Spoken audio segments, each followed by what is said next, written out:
Ça y est, le marché commence à montrer, je dis bien commence à montrer des signes et des signaux intéressants en termes de spot et donc de bull run, parce que justement les signaux sont inverses à ce que je viens de te dire. Il y a des gens qui pensent que c'est la fin, qu'il n'y aura pas de bull run, qu'Ethereum va aller taper les 1300 balles, que Solana va descendre en dessous de 100 $, que le Bitcoin va aller chercher l'ancien plus haut 69 000 $, etc., etc. Et quand tu as tout le monde qui dit ça, et ben en général, ça se passe pas et on va retourner dans l'autre sens. Voilà, donc on va analyser ça ensemble, on va regarder pourquoi ça baisse, pourquoi on est de retour sur les 80 000 $ au moment où je vous tourne la vidéo, et surtout on va refaire un point sur le marché comme d'habitude. Installe-toi bien confortablement, n'oublie pas de lâcher un petit like sur la vidéo, c'est un énorme soutien. De venir également sur la chaîne principale, hein, donc c'est là tu es sur la chaîne de rediffusion YouTube, donc tu viens sur notre chaîne. Donc bamboufine-8io, et tu vas venir regarder nos vidéos montées d'une demi-heure environ, une fois par semaine. Let's go, merci à tous ceux qui le feront, place à la vidéo. Effectivement, c'était juste pour te montrer que là, pour l'instant, on est en train de retourner sur les 80 000 balles, comme ça au moins quand tu regardes la vidéo, tu sais quel est le mood du moment où je tourne. Donc, les marchés financiers traditionnels et crypto sont sous tension. Il faut quand même noter que, certes, avec moi, vous parlez beaucoup de la partie crypto, hein, mais les marchés financiers, ça ne va pas du tout, d'accord. La peur qui est mise en place par les États-Unis, Donald Trump, c'est partout, d'accord. On a l'or qui monte comme valeur refuge, et on a bien évidemment le S&P qui s'écrase, mais vraiment, s'écrase fort. Et là, c'est panique, étude, on va regarder ce qui va se passer avec les discours de la Fed, de Jérôme Powell, et on scrute de très près les résultats macroéconomiques, à savoir l'inflation, qui a justement cette semaine été bonne, dans le sens où elle a rebaissé, et ça a même pas réussi à rassurer les investisseurs, parce que Donald Trump fait absolument n'importe quoi, d'accord. C'est justement ce que je vous explique juste après, parce qu'il a quand même réussi à, entre guillemets, rassurer en expliquant « ça ne m'inquiète pas », parce que l'autre point que je vous ai parlé dans la dernière vidéo, c'était que Donald Trump avait, avec toutes ces taxes de tous les pays, etc., avait créé un sentiment de peur, comme quoi il serait pour une récession. Et du coup, ça a bien évidemment arrivé à son oreille, et tout le monde lui a posé la question sur les inquiétudes liées à la récession et aux chutes des marchés boursiers. Je suis passé chez Soch, voilà, comme ça. Et du coup, il a expliqué, il a répondu, ça ne m'inquiète absolument pas. Donc même ça, il essaye de le rassurer, mais en fait, il a mis tellement le bazar en expliquant, je vais taxer.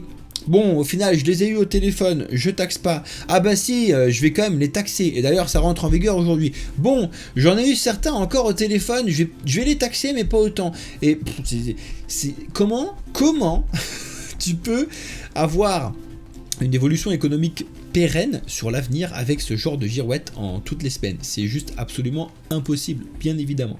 Donc on a rechute du Bitcoin, comme vous pouvez le voir, de nouveau aux alentours des 80 000, potentiellement en dessous. Vous savez que nous, la target qu'on a et qu'on envisage sur le court terme, c'est d'aller chercher 73 000, potentiellement l'ancien plus haut de 2021, à savoir les 69 000 $. Pour l'instant on n'y est pas encore, ça se trouve on n'y ira jamais, justement parce que tout le monde les attend, ok.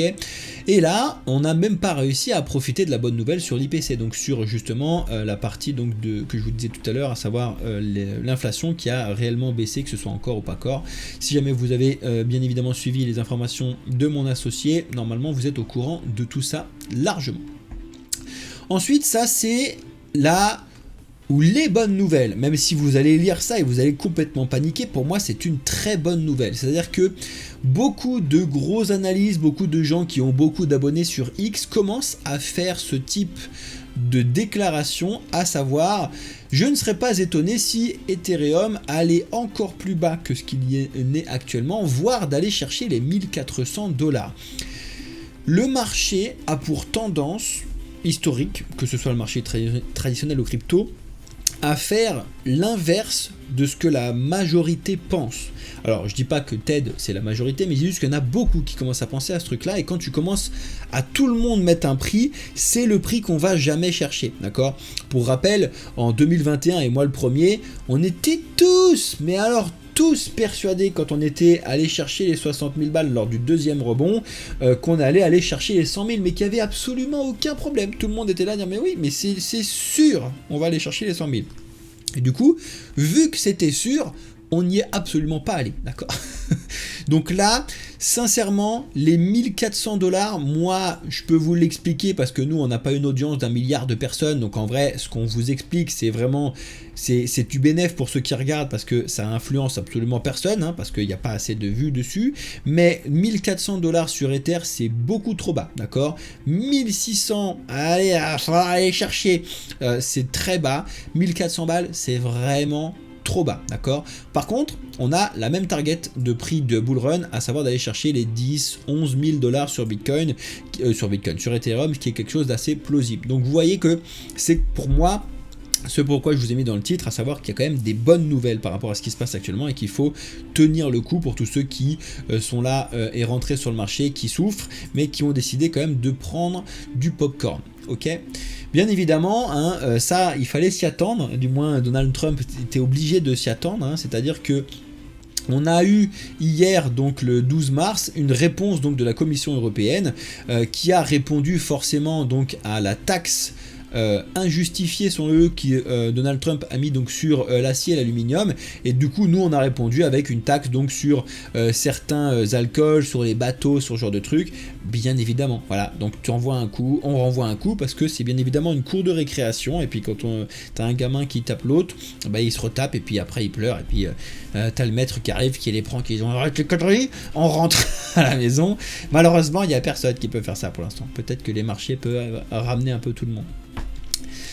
Ensuite, bien évidemment, la SEC et le... Oh là là, je trouve plus mon mot. Comment on dit quand on a attaqué quelqu'un? La vache, je trouve plus le mot. L'attaque en justice de la SEC envers Ripple. Bon bref, le procès, la vache, c'est tout ça pour trouver le mot procès.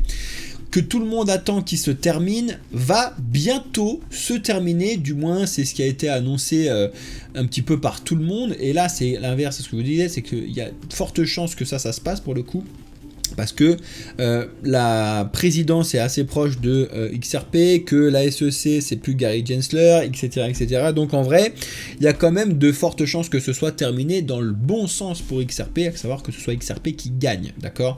Donc ça fera du bruit, mais ça fera pas tant que ça de bruit. Parce qu'en vrai, je vous le dis, hein, les marchés, ils ont déjà commencé à bien le pricer, ce truc. Parce que le XRP ne baisse pas à la même vitesse que les autres cryptos. Donc c'est pricé dans ce sens-là, d'accord? Par contre, on verra bien ce que ça va faire quand ça va tomber comme annonce. Ça va quand même faire un mouvement à la hausse. Il faudrait être complètement fou pour pas le voir. Mais sur les prochains jours, suite à l'annonce, il peut y avoir des gens qui vont prendre des bénéfices sur XRP. Il y a des gens qui sont là depuis très longtemps, d'accord, qui étaient là et qui l'ont acheté à 15, 20, 30, 50 centimes.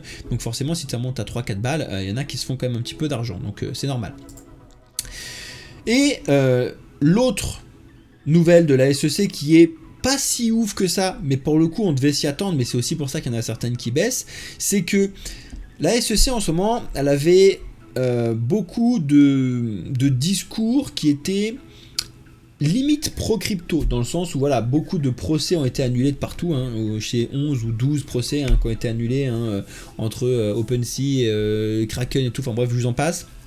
Là, il y a des grosses demandes de nouveaux ETF qui sont déposés, bien évidemment. Vous les avez, ETF sur XRP, sur Solana, sur le Litecoin, sur le Dogecoin. Il y a des ETF sur le Trump. Bon, heureusement qu'ils sont passés très très vite ceux-là. Mais du coup, la SEC, elle a reporté la décision de quelques-uns des ETF. C'est nouveau dans cette façon de faire, dans le sens où en fait, habituellement, depuis Gary Gensler qui s'est fait virer, les décisions étaient prises vite et complètement à changer ce que Gary Gensler avait mis en place. Gary Gensler, par contre, quand il était là, oui, il faisait que de reporter les décisions d'ETF, on l'avait vu pour Bitcoin, on l'avait vu pour Ethereum, et là, autant ça se validait à peu près rapidement que là, ça se décale, et c'est pas si bon signe, peut-être qu'ils se rendent compte qu'en fait, bon, faire des ETF sur tout et n'importe quoi, c'est un petit peu débile. Effectivement, c'est débile. Un ETF, c'est pas fait pour être fait n'importe comment. Donc c'est normal. Donc voilà.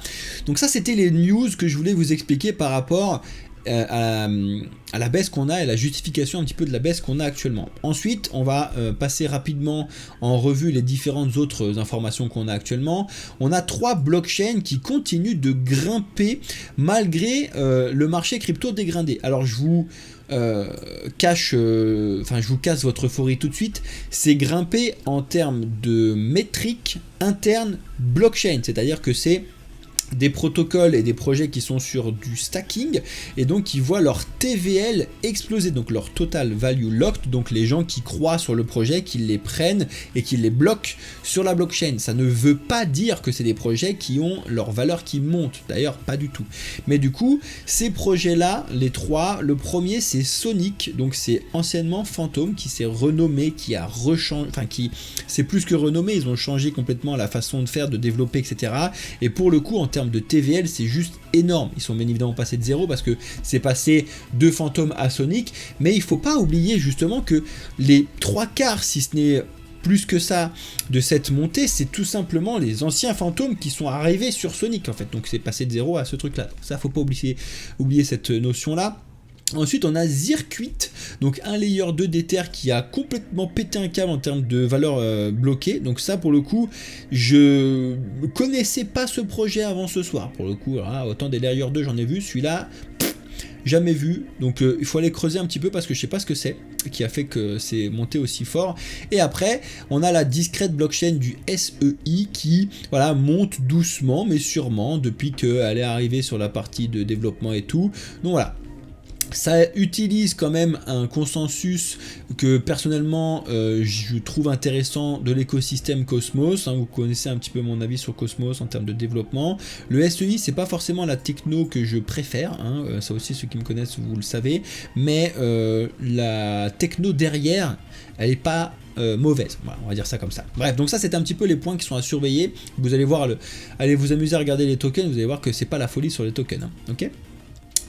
Ça, c'est juste, je vous le montre, parce qu'il y en a beaucoup qui se disent, go, je pars en Suisse, la Suisse c'est génial et tout, il n'y a pas de taxes, machin. Non, il y a quand même des taxes en Suisse, il y a quand même beaucoup de taxes en Suisse, faut pas non plus négliger ça, et faut pas se dire, voilà, je vais aller dans un truc, la Suisse c'est plus les années 80 là-bas, ou 70, on n'est pas dans l'Old Wall Street, d'accord. Donc si vous voulez regarder un petit peu ce qui se passe concrètement, vous avez cet article-là, sur la fiscalité, comment ça se passe. Certes, c'est mieux qu'en France, mais j'ai envie de te dire, on peut pas faire pire, en termes de fiscalité, de taxes, on est les rois du monde. C'est-à-dire que s'il y a bien un endroit dans le monde où on est premier, c'est pas les Jeux Olympiques, la Coupe du Monde, bon, c'est fait, mais c'est pas en ce moment. Mais c'est bien évidemment sur les taxes. Il n'y a aucun autre pays au monde qui fait mieux que nous là-dessus. D'ailleurs, c'est très bizarre parce que je comprends pas. En général, quand tout le monde fait autre chose, c'est pas tout le monde qui est complètement con, c'est celui qui est tout seul à faire son truc qui est un peu con. Donc les gouvernements ils ont pas forcément compris ça, mais bon c'est pas grave. Donc bref, on est extrêmement taxé en France dans tous les coins, c'est même pas quantifiable sur une baguette de pain tellement tout est taxé avant, la farine, le mec à bosser, le camion, l'essence, le truc, bref c'est un délire. Mais du coup, c'est la France, vive la France, il y a quand même d'autres choses qui sont intéressantes en France, bien évidemment. Ensuite, la Banque de Russie, il y a beaucoup de choses qui arrivent en Russie au niveau des cryptos. En même temps, j'ai envie de te dire, ils n'ont pas tellement de choix s'ils veulent vivre, tout simplement. Que je te parle du gouvernement, mais surtout des gens qui sont là-bas, parce qu'ils sont tellement bloqués de partout par les Européens, les États-Unis et tout, qu'ils sont obligés de se diriger vers les cryptos. D'ailleurs, un peu moins maintenant, mais quand on a vu les déclarations de guerre, il y avait des gens qui avaient acheté des bitcoins à des taux incroyable parce que ça avait explosé là-bas, parce que du coup ils se battaient pour les avoir, pas chez nous mais bref là-bas. Ça c'est historique, mais vraiment historique et un délire même parce que voilà, Binance a reçu un investissement de la part donc des Émirats de 2 milliards de dollars. Alors tu vois, toi peut-être t'as une société puis tu te dis tiens je vais aller chez Kevma, donc l'émission qui passe hier, qui passait hier soir, qui va être mon associé, et dessus quand il y en a un qui arrive et qui dit je veux 300 000 balles pour 10%, donc ça fait une valorisation à 3 millions, ils se font marcher dessus.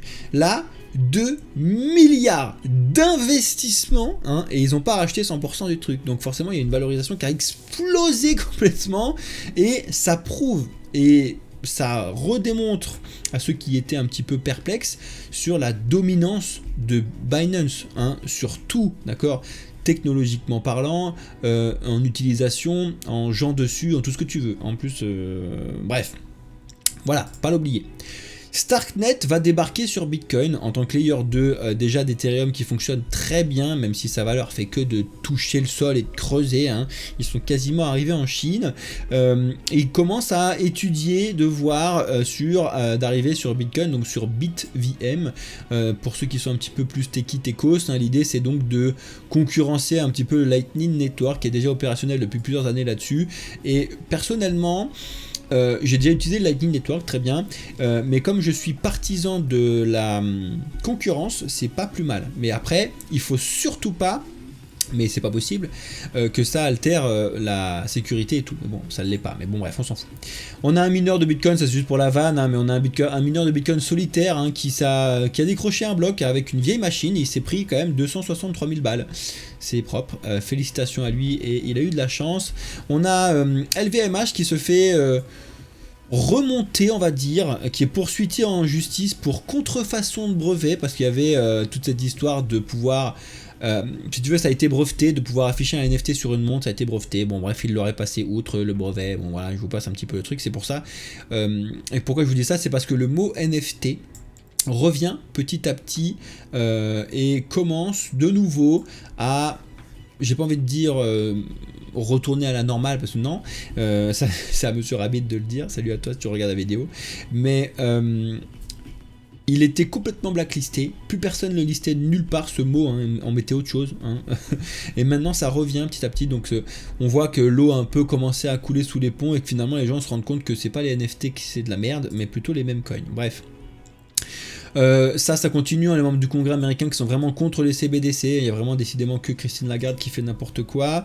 On a eu cette vidéo, hein, que vous avez forcément vu, hein, de Marine Le Pen qui, bon, commence à voir et à mettre en place une stratégie pour 2027, et elle a expliqué que, dans une phrase, elle a juste dit ouais, peut-être que faire du minage de Bitcoin pour EDF c'est pas mal. Ok, elle arrive juste après, mais en même temps elle est pas bête, hein, mais elle arrive juste après l'annonce de Stachenko, Alexandre avec Jonathan, qui sont allés voir du coup, j'allais dire Jacques Chirac, la vache, le président Hollande, et qui ont discuté avec lui sur justement mettre en place certaines choses, et qu'il y a eu du coup le BINBI, je sais plus là, le truc qui a été fait, qui est une excellente initiative d'Alexandre Stachenko, félicitations à lui, pour justement mettre en place de l'éducation financière sur Bitcoin en France, c'est super bien. Bref, ça c'est aussi un autre signe, c'est pour ça que je vous ai mis ce titre là, enfin ce titre, c'est que on a ce ratio donc des baleines et de leur mouvement sur les exchanges qui est pas historiquement bas, mais qui en fait quand ils rebaissent historiquement, encore une fois, mais des pincettes, hein, sur ce que je vous dis, c'est signe que on est proche ou près d'un rebond, d'une relance économique. Alors encore une fois, je vous l'ai dit, pour l'instant on n'a pas encore la macroéconomie qui suit, mais en vrai on peut y arriver peut-être petit à petit. Les régulateurs européens enquêtent sur le wallet d'OKEx qui aurait potentiellement, selon eux, blanchi une partie ou permis de blanchir de l'argent après le hack de Bybit, et ils auraient été au courant. Donc on suit ça de très très près. D'ailleurs, Asher a fait une excellente vidéo qui est un petit peu techos, qui est un peu longue, mais qui est vraiment très intéressante pour ceux qui veulent comprendre comment fonctionne et comment a été mis en place le hack là, de Bybit. Très très bien fait à lui, hein. Owen, si tu regardes cette vidéo, mais bon, il n'y a aucune chance que tu regardes cette vidéo, et surtout que tu arrives à 18 minutes de la vidéo. Bref, en tout cas, s'il y a des gens qui le connaissent, vous pouvez lui faire un petit coucou.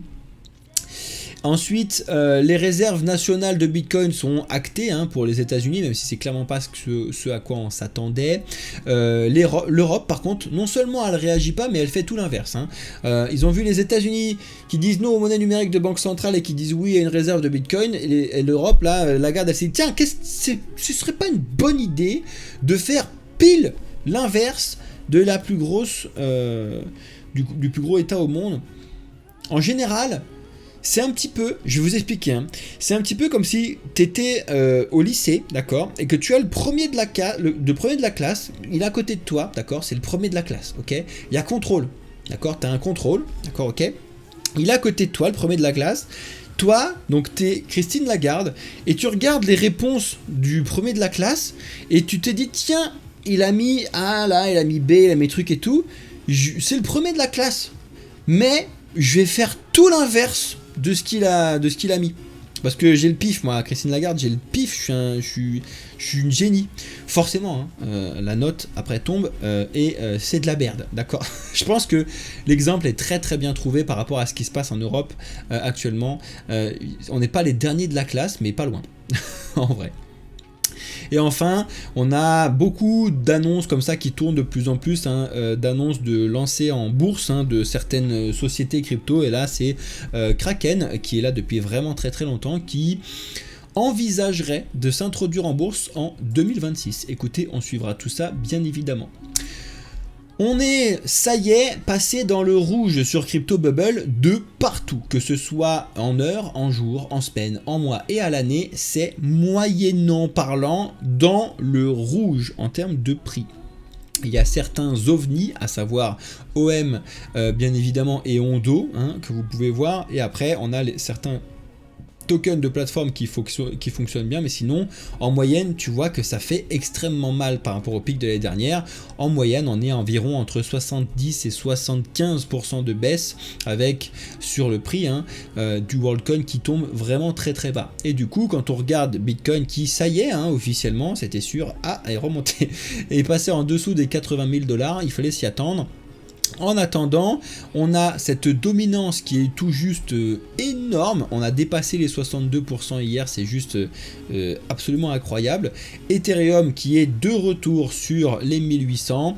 Donc là, je vous l'ai dit, la zone pour Ethereum de 1828, 1814, là, enfin 1800, pardon, 1806 à 1828, 1814, c'est une double zone hyper importante qu'il ne faut pas céder et qu'il va falloir tenir sur les prochains jours pour pouvoir potentiellement avoir un rebond.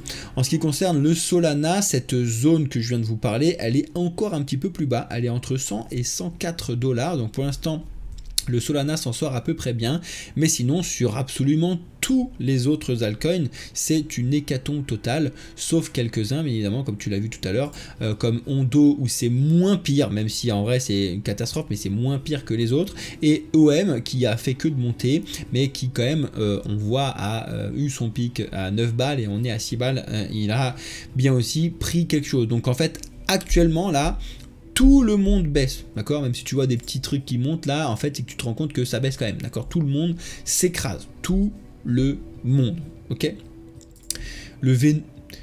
Qu'est-ce qui fait le Venom là?